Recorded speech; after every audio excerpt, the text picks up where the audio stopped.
Hi friends, வாங்க நெல்லிக்காய் ஊறுகாய் பார்க்கலாம். 1.5 ஸ்பூன் வெந்தயம், 1.5 ஸ்பூன் கடுகு தனித்தனியாக வறுத்து மிக்சியில் போட்டு பொடி பண்ணி வச்சுக்கலாம். அப்புறம் கொஞ்சம் அதிகமாக எண்ணெய் விட்டு கடுகு கொஞ்சம் தேவையான அளவுக்கு போட்டுட்டு கடுகு பொரிஞ்சோடனே நெல்லிக்காய் போட்டுடலாம். சுத்தம் பண்ணி வச்சுருக்க நெல்லிக்காயை போட்டுட்டு கொஞ்சம் நல்லா வதங்கட்டும். வதங்கிட்டோன்னு ஒரு 2.5 ஸ்பூன் உப்பு போடலாம்.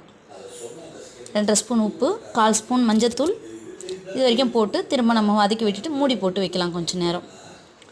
இதுக்கப்புறம் ஒரு கையளவுக்கு தண்ணி தெளித்து திரும்பவும் மூடி போட்டு வச்சோம்னாக்கா அந்த நெல்லிக்காயில் இருக்க தண்ணி அந்த உப்பெல்லாம் கரைஞ்சி நல்லா வேகட்டோன்னுட்டு நம்ம மசாலா அரைச்சோம் இல்லைங்களா, சில்லி பவுடர் அது போட்டு ஒரு 2.5 ஸ்பூன் சில்லி பவுடர், நம்ம வெந்தயம் கடுகு மசாலா அரைச்சோம் அது ஒரு 1/2 ஸ்பூன் பெருங்காயத்தூள் எல்லாம் போட்டு நல்லா மிக்ஸ் பண்ணி எண்ணெய் பிரிஞ்சு வர வரைக்கும் வதக்கணும்னா நெல்லிக்காய் ஊறுகாய் ரெடி.